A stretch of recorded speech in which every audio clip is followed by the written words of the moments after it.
Dear student, এটা নতুন ভিডিঅ'ৰ জৰিয়তে তোমালোক সকলোকে মোৰ চেনেললৈ ৱেলকাম জনাইছোঁ। এটা অতিকে ইম্পৰ্টেণ্ট ভিডিঅ' আগবঢ়াইছোঁ ক্লাছ 10ৰ ষ্টুডেণ্টসকলৰ বাবে।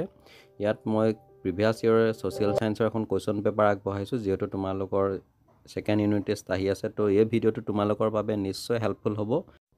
চ' ভিডিঅ'টো স্কিপ নকৰাকৈ সম্পূৰ্ণ চাবা। আৰু লগতে তোমালোকৰ স্কুলত যেতিয়া এক্সাম ষ্টাৰ্ট হ'ব, তেতিয়াহ'লে কুৱেশ্যন পেপাৰবোৰ মোৰ হোৱাটছআপ নম্বৰ দিবলৈ নাপাহৰিবা। মই ইতিমধ্যে ছেকেণ্ড ইউনিট টেষ্টৰ হেল্পফুল হোৱাকৈ মেথছ আৰু ইংলিছৰ কুৱেশ্যন পেপাৰ আগবঢ়াইছোঁ তোমালোকলৈ, আৰু বিভিন্ন MCQৰ ভিডিঅ' আছে। গতিকে ভিডিঅ'সমূহ চাবা, তোমালোকৰ এক্সামত নিশ্চয় কমন আহিব। আৰু লগতে এতিয়াও যদি মোৰ চেনেলটো ছাবস্ক্ৰাইব কৰা নাই, ছাবস্ক্ৰাইব কৰি ল'বা এনেধৰণৰ ভিডিঅ'সমূহ পাই থাকিবৰ বাবে, আৰু ন'টিফিকেশ্যনটো অন কৰি ৰাখিবা। তো আহা তেতিয়াহ'লে আমি সময় নষ্ট নকৰি কুৱেশ্যন পেপাৰখন ডিছকাছ কৰোঁ। কুৱেশ্যন নম্বৰ 1ত মুঠ 25টা MCQ আছে। MCQখিনি খুব সুন্দৰ পাঠৰ মাজৰ পৰা অন্তৰ্ভুক্ত কৰিছে, যথেষ্ট ইম্পৰ্টেণ্ট হয়। কেৱল ছেকেণ্ড ইউনিট টেষ্ট বুলিয়ে নহয়, তোমালোকৰ যিটো প্ৰি টেষ্ট আহি আছে বা SSLC ফাইনেল আহি আছে, অৰ্থাৎ মেট্ৰিক পৰীক্ষাটো ইয়াৰ পৰা কমন আহিব পাৰে। তো ফাৰ্ষ্ট যিটো 1 নম্বৰ কুৱেশ্যনটো দিছে, কেয়া বুলি জনা শ্ৰেণীটো আছিল অপশ্যন এ ব্ৰিটিছসকল, বি মাৰোৱাৰীসকল, চি বঙালী মহাজনসকল, আৰু অপশ্যন ডিত আছে জমিদাৰসকল। আমি পাইছিলোঁ যে ব্ৰিটিছ চৰকাৰ নতুন ভূমি ৰাজহ বৃদ্ধিৰ নীতি আৰু মুদ্ৰা অৰ্থনীতিয়ে অসমত সুদখোৰ মহাজন শ্ৰেণীৰ সৃষ্টি কৰিছিল, আৰু তেনে এক সুদখোৰ মহাজন শ্ৰেণী হৈছে মাৰোৱাৰী বা কেৱাসকল। অৰ্থাৎ কেৱা বুলি জনা শ্ৰেণীটো হৈছে মাৰোৱাৰীসকল। গতিকে এই কুৱেশ্যনটোৰ শুদ্ধ অপশ্যনটো হ'ব অপশ্যন বি, মাৰোৱাৰীসকল।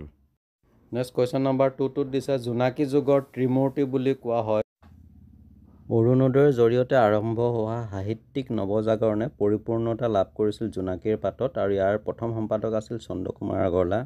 আৰু এই আলোচনীখন 1889 চনৰ পৰা 1903 চনলৈ চলি আছিল, যাক অসমীয়া সাহিত্যৰ জোনাকী যুগ বুলি কোৱা হয়। আৰু এই জোনাকী যুগৰ ত্ৰিমূৰ্তি আছিল ক্ৰমে হেমচন্দ্ৰ গোস্বামী, লক্ষ্মীনাথ বেজবৰুৱা আৰু চন্দ্ৰকুমাৰ আগৰৱালা।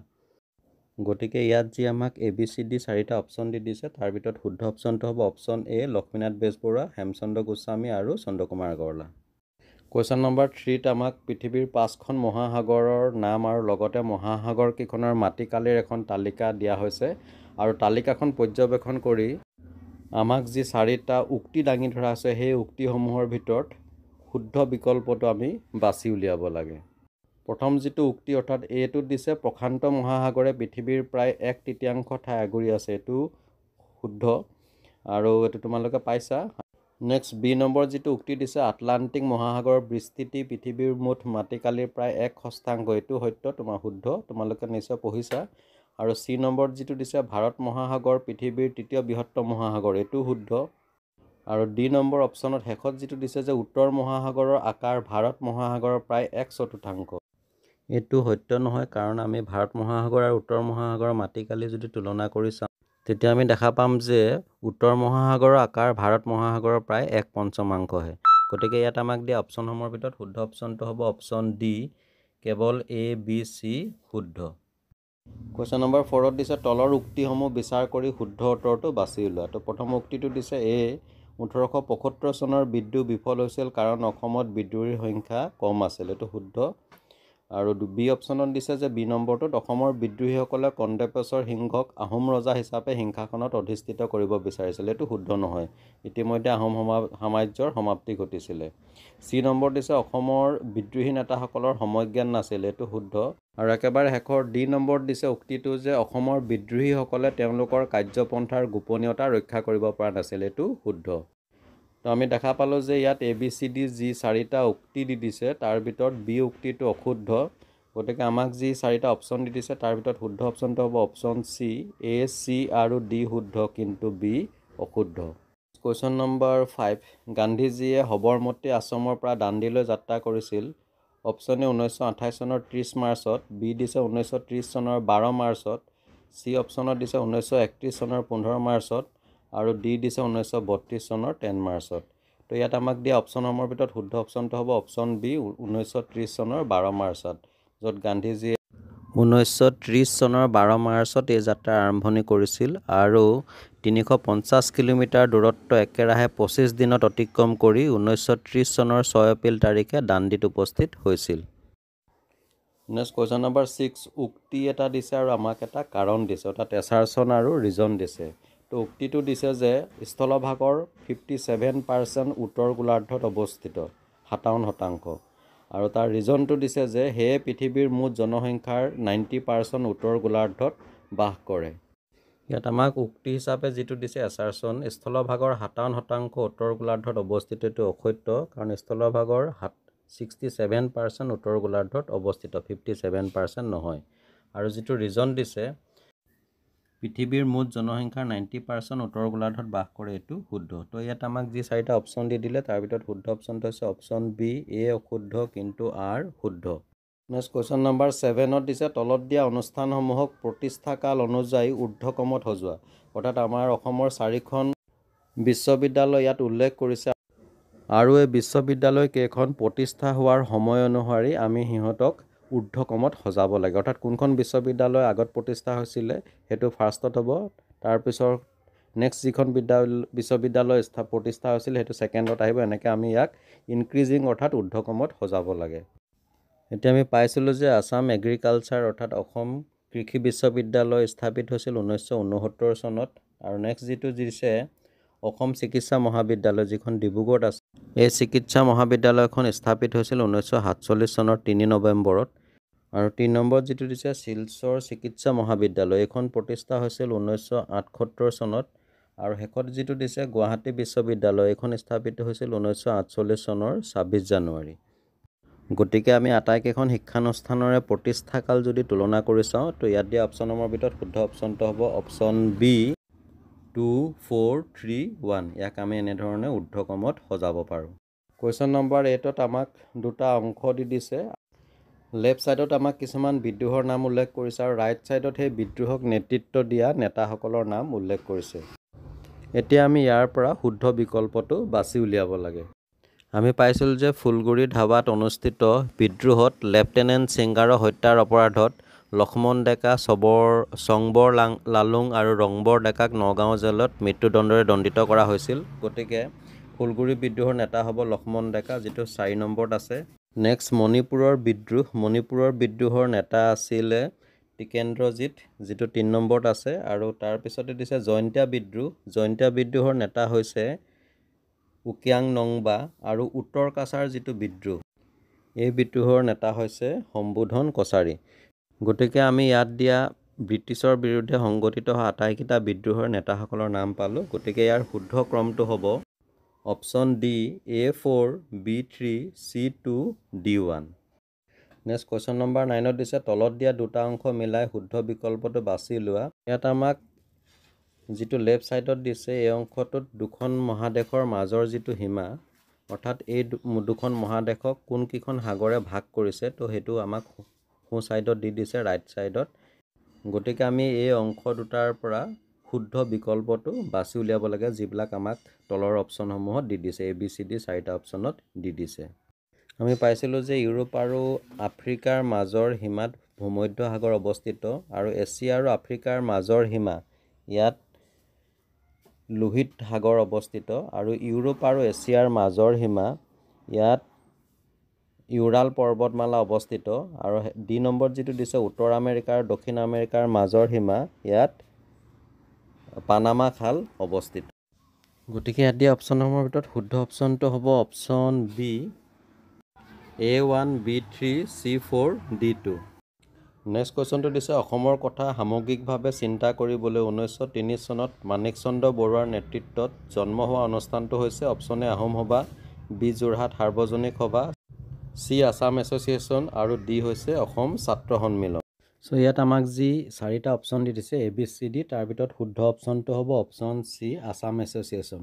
অৰ্থাৎ 1903 চনত মাণিক চন্দ্ৰ বৰুৱাৰ নেতৃত্বত আছাম এছ'চিয়েশ্যন নামৰ অনুষ্ঠানটো জন্ম হৈছিল।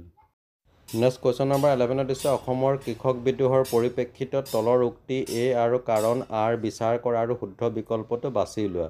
এতিয়া আমাক উক্তিটো দিছে 1961 চনত অসমৰ প্ৰথমটো কৃষক বিদ্ৰোহ ফুলগুৰি ধাবা সংগঠিত হৈছিল। এই উক্তিটো সত্য। ফুলগুৰি ধাবা হৈছে অসমৰ প্ৰথমটো কৃষক বিদ্ৰোহ, যিটো 1861 চনত সংগঠিত হৈছিল। আৰু যিটো ৰিজন, কাৰণটো দিছে যে আফু খেতি সম্পূৰ্ণৰূপে বন্ধ কৰি দিয়া হৈছিল।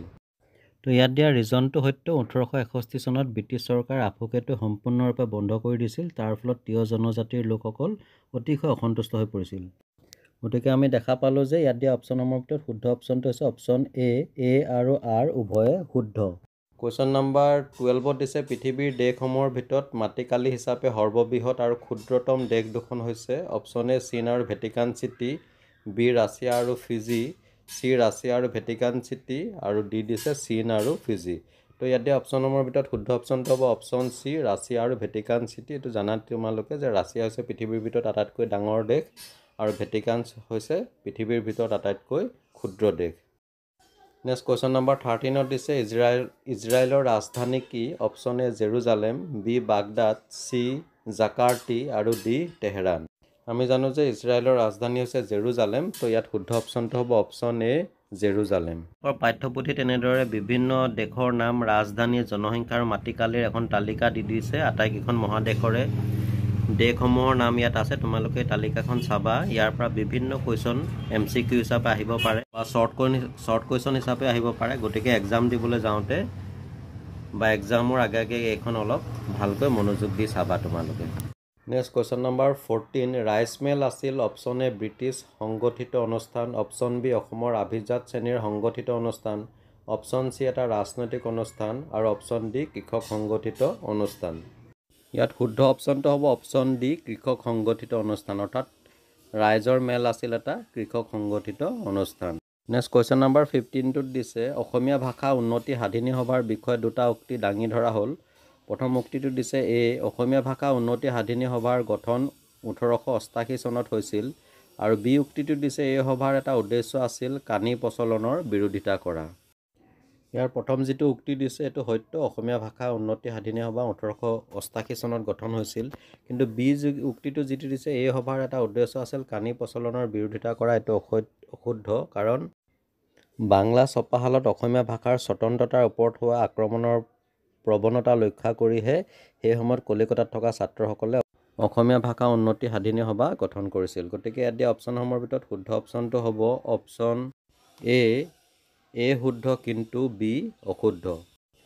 উল্লেখযোগ্য যে যিটো কানিৰ প্ৰচলন বন্ধ এইটো আছিল প্ৰকৃততে অসহযোগ আন্দোলনৰ ফলত অসমৰ ওপৰত পৰা এটা গুৰুত্বপূৰ্ণ প্ৰভাৱ। নেক্সট কুৱেশ্যন নম্বৰ 16 অসহযোগ আন্দোলনত জড়িত থকা অসমৰ দুগৰাকী ব্যক্তি হ'ল। ইয়াত ABCD 4জন ব্যক্তিৰ নাম উল্লেখ কৰিছে, তাৰ ভিতৰত 2জন ব্যক্তি অসহযোগ আন্দোলনত জড়িত। আমাৰ ব্যক্তিকেইজনৰ নাম দিছে এ হেমচন্দ্ৰ বৰুৱা, বি শংকৰ চন্দ্ৰ Barua, C Amiya Kumar Das, D Kushal Konwar. British চৰকাৰৰ স্বেচ্ছাচাৰিতাৰ বিৰুদ্ধে 1920 চনৰ পৰা 1922 চনলৈ ভাৰতীয় জাতীয় কংগ্ৰেছৰ নেতৃত্বত আৰম্ভ হোৱা অসহযোগ আন্দোলনৰ প্ৰভাৱ অসমতো বাৰুকৈ পৰিছিল আৰু এই আন্দোলনত অসমৰ চন্দ্ৰনাথ শৰ্মা, হেমচন্দ্ৰ বৰুৱা, অমীয় কুমাৰ দাস, মহিউদ্দিন আহমদ আদি নেতাসকলে অংশগ্ৰহণ কৰিছিল। গতিকে ইয়াত দিয়া অপশ্যনসমূহৰ ভিতৰত শুদ্ধ অপশ্যনটো হ'ব অপশ্যন বি, এ আৰু চি, অৰ্থাৎ হেমচন্দ্ৰ বৰুৱা আৰু অমীয় কুমাৰ দাসে অসহযোগ আন্দোলনত অংশগ্ৰহণ কৰিছিল। নেক্সট কুৱেশ্যন নম্বৰ 17 উচ্চতা অনুসৰি তলৰ শৃংগসমূহৰ ক্ৰম নিৰ্ধাৰণৰ শুদ্ধ বিকল্পটো বাছি উলিয়াই। এইটো দিছে ঊৰ্ধ্বক্ৰমত, অৰ্থাৎ ইনক্ৰিজিং। এইটো ইয়াত আমাক মাউণ্ট এভাৰেষ্ট, কাঞ্চনজংঘা আৰু গডউইন অষ্টিন তিনিটা শৃংগৰ নাম দিছে আৰু এই শৃংগকেইটাক আমি সিহঁতৰ উচ্চতা অনুসৰি ঊৰ্ধ্বক্ৰমত সজাব লাগে। তো ইয়াত দিয়া অপশ্যনসমূহৰ ভিতৰত শুদ্ধ অপশ্যনটো হ'ব option C Mount Everest, Godwin Austen, Kangchenjunga. Next question number 18 Asia মহাদেশৰ দক্ষিণ মধ্য অংশৰ প্ৰধান নৈকেইখন হৈছে অপশ্যন এ সিন্ধু গংগা আৰু ব্ৰহ্মপুত্ৰ, বি আমুৰ, হুৱাংহো আৰু য়াংচিকিয়াং, চি দিছে ইয়েনেচি, গুৰি আৰু লেনা আৰু অপশ্যন ডি নৰ্মদা, তাপ্তি আৰু কাবেৰী। ইয়াত দিয়া অপশ্যনসমূহৰ ভিতৰত শুদ্ধ অপশ্যনটো হ'ব অপশ্যন এ সিন্ধু, গংগা আৰু ব্ৰহ্মপুত্ৰ। এইকেইখন এছিয়া মহাদেশৰ দক্ষিণ মধ্য অংশৰ প্ৰধান নদী। নেক্সট কুৱেশ্যন নম্বৰ 19 অসম প্ৰদেশ কংগ্ৰেছ কমিটিৰ প্ৰথমজন সভাপতি আছিল option A Nabin Chandra Bordoloi, B Kuladhar Chaliha, C Bishnuram Medhi, D Gopinath Bordoloi. ইয়াত আমাক ABCD যি 4টা অপশ্যন দি দিছে তাৰ ভিতৰত শুদ্ধ অপশ্যনটো হ'ব কুলধৰ চলিহা, অপশ্যন বি, অৰ্থাৎ কুলধৰ চলিহা আছিল অসম প্ৰদেশ কংগ্ৰেছ কমিটিৰ প্ৰথমজন সভাপতি আৰু লগতে ইয়াৰ প্ৰথম সম্পাদক আছিল নবীন চন্দ্ৰ বৰদলৈ। মনত ৰাখিবা, এইটো আহি যাব পাৰে এক্সামত। নেক্সট কুৱেশ্যন নম্বৰ 20 তলৰ কোনখন দেশ সম্পূৰ্ণৰূপে দক্ষিণ গোলাৰ্ধত অৱস্থিত? Option A Bharatvarsha, B England, C Japan, D Australia. ইয়াত শুদ্ধ অপশ্যনটো হ'ব অপশ্যন ডি অষ্ট্ৰেলিয়া। অষ্ট্ৰেলিয়া দেশখন সম্পূৰ্ণৰূপে দক্ষিণ গোলাৰ্ধত অৱস্থিত। লগতে মনত ৰাখিব অষ্ট্ৰেলিয়া হৈছে ওচেনিয়া মহাদেশৰ বৃহত্তম দেশ আৰু পৃথিৱীৰ ভিতৰত ষষ্ঠ বৃহত্তম দেশ।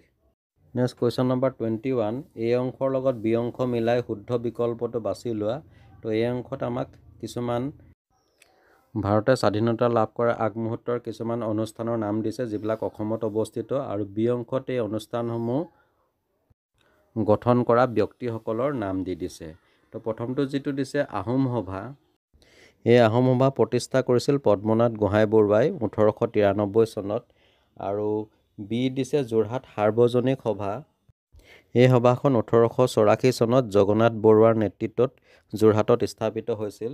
আৰু চি দিছে অসম লিটাৰেৰী ছ'চাইটি, ইয়াৰ প্ৰতিষ্ঠাতা হৈছে দেৱীচৰণ বৰুৱা, যিটো 1 নম্বৰত আছে বি অংশত। আৰু ডিত দিছে আছাম এছ'চিয়েশ্যন, ইয়াৰ প্ৰতিষ্ঠাতা হৈছে মাণিক চন্দ্ৰ বৰুৱা, তেখেতে 1903 চনত আছাম এছ'চিয়েশ্যনৰ জন্ম দিছিল।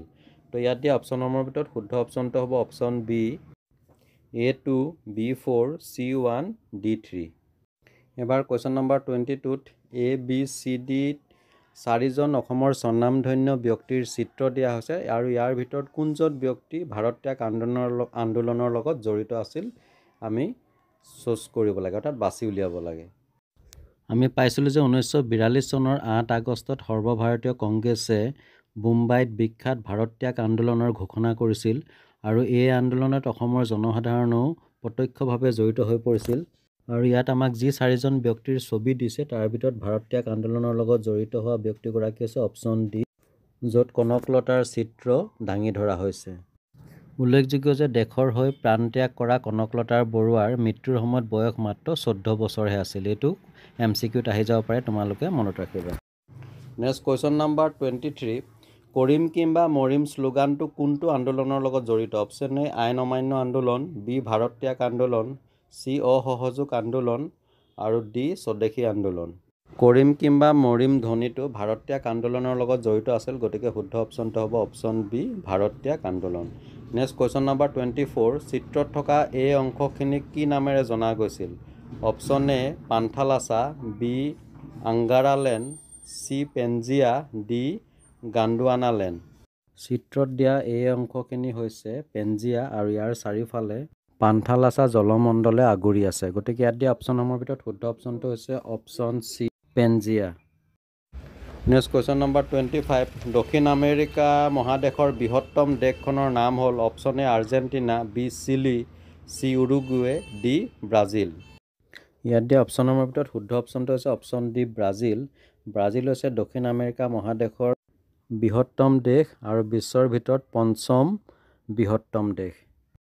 নেক্সট ছেকশ্যন বি পাৰ্টটোত আমাক কেইটামান কুৱেশ্যন দিছে, কিছুমানত 2 মাৰ্ক আছে, কিছুমানত 1 আছে, 3 আছে, 5 আছে। তো 2 নম্বৰ কুৱেশ্যনটোত দিছে ব্ৰিটিছৰ শাসনকালত 100% পৰ্যন্ত ৰাজহ বৃদ্ধি কৰা হৈছিল, ইয়াৰ বিৰুদ্ধে অসমৰ সাধাৰণ কৃষক ৰাইজে প্ৰকাশ কৰা প্ৰতিক্ৰিয়াৰ 2টা উদাহৰণ দিয়া। ইয়াৰ এনচাৰ হিচাপে আমি লিখিব পাৰোঁ 1 নম্বৰ 1861 চনত সংঘটিত হোৱা ফুলগুৰি ধাবা, আৰু 2 নম্বৰ পইণ্টটো দিব পাৰোঁ ৰঙিয়াৰ কৃষক বিদ্ৰোহ 1893 চনৰ 24 ডিচেম্বৰত সংঘটিত হৈছিল। নেক্সট কুৱেশ্যন নম্বৰ 3, যোৰহাট সাৰ্বজনিক সভাৰ 2টা উদ্দেশ্য লিখা। যোৰহাট সাৰ্বজনিক সভাৰ উদ্দেশ্য হিচাপে ইয়াত 3টা পইণ্ট আছে, ইয়াৰ পৰা যিকোনো 2টা লিখি দিলেই হ'ল।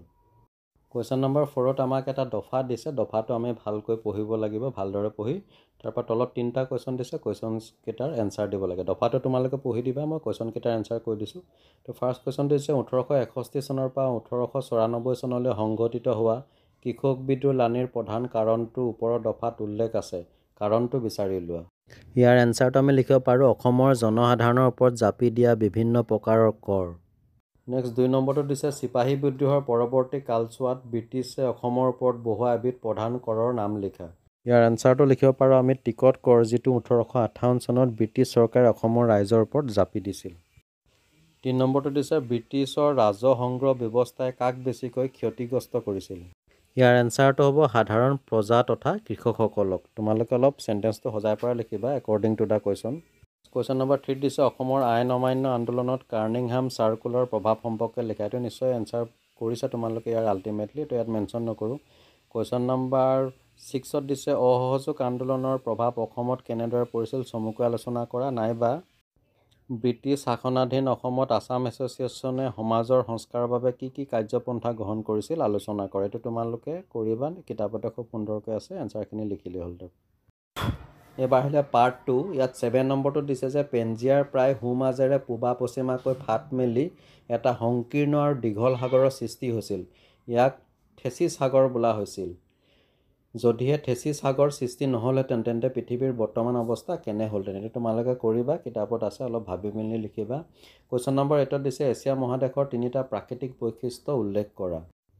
এই কুৱেশ্যনটোৰ এনচাৰ তোমালোকে কৰিবা। ইয়াত যিহেতু 3টা বৈশিষ্ট্যৰ কথা উল্লেখ কৰিছে, গতিকে এছিয়া মহাদেশৰ তোমালোকে পৰ্বতমালা, মালভূমি, নদ নদীৰ কথা উল্লেখ কৰিবা। ইমানখিনি লিখিলেই হ'ল। নেক্সট কুৱেশ্যন নম্বৰ 9ত আমাক এটা চিত্ৰ দিছে আৰু এই চিত্ৰটো পৰ্যবেক্ষণ কৰি তলত 3টা প্ৰশ্ন দিছে, সেই উত্তৰকেইটা আমি এনচাৰ দিব লাগে। 1 নম্বৰ কুৱেশ্যনটো দিছে যে চিত্ৰত থকা এই অংশক কি বোলা হয়। প্ৰকৃততে এই চিত্ৰটোকে ইয়াত দাঙি ধৰিছে আৰু ইয়াত এই অংশ যিটো দিছে তাত দেখা পাইছোঁ আমি উপকূল আছে। তোমালোকে চিত্ৰটো ভালকৈ চাবা। গতিকে 1 নম্বৰ প্ৰশ্ন যিটো দিছে চিত্ৰত থকা এই অংশক উপকূল বোলা হয়। 2 নম্বৰটো দিছে যে মহীসোপান মহীঢালতকৈ কি ক্ষেত্ৰত পৃথক।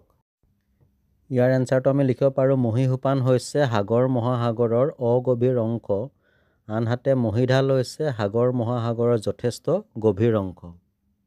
2 নম্বৰ পইণ্টটো লিখিব পাৰোঁ, মহীসোপানৰ গভীৰতা প্ৰায় 200 মিটাৰ পৰ্যন্ত, আনহাতে মহীঢালৰ গভীৰতা প্ৰায় 2000 মিটাৰ পৰ্যন্ত। নেক্সট কুৱেশ্যন নম্বৰ 3 দিছে মহীঢালৰ পিছত সাগৰ মহাসাগৰৰ মাজত থকা অৱয়ৱসমূহৰ নাম লিখা। ইয়াৰ এনচাৰটো আমি লিখিব পাৰোঁ, মহীঢালৰ পিছত সাগৰ মহাসাগৰৰ মাজভাগত থকা অৱয়ৱসমূহ হৈছে সমুদ্ৰতলীয় দ্ৰোণী, সামুদ্ৰিক খাট আৰু শৈলশিৰা ইত্যাদি। ডিয়াৰ ষ্টুডেণ্ট, কুৱেশ্যন পেপাৰখন ইমানতে সমাপ্ত হৈছে। পেপাৰখন অলপ টাফ আছিল। মই ইয়াৰ সকলো প্ৰশ্নৰ উত্তৰ তোমালোকলৈ আগবঢ়াইছোঁ। এইখিনি তোমালোকে নোট কৰি ল'বা। আৰু যদি ভিডিঅ'টো ভাল লাগিছে তেতিয়াহ'লে লাইক এটা কৰি তোমালোকৰ ফ্ৰেণ্ডলৈ শ্বেয়াৰ কৰিবা। আৰু যিসকলে মোৰ চেনেলত নতুনকৈ আহিছে চেনেলটো ছাবস্ক্ৰাইব কৰি ল'বা এনেধৰণৰ ভিডিঅ' মই পাই থাকিবৰ বাবে। তো শেষত আন এটা ভিডিঅ'ত তোমালোকক পুনৰ লগ পাম। ভালদৰে পঢ়া শুনা কৰা। ধন্যবাদ।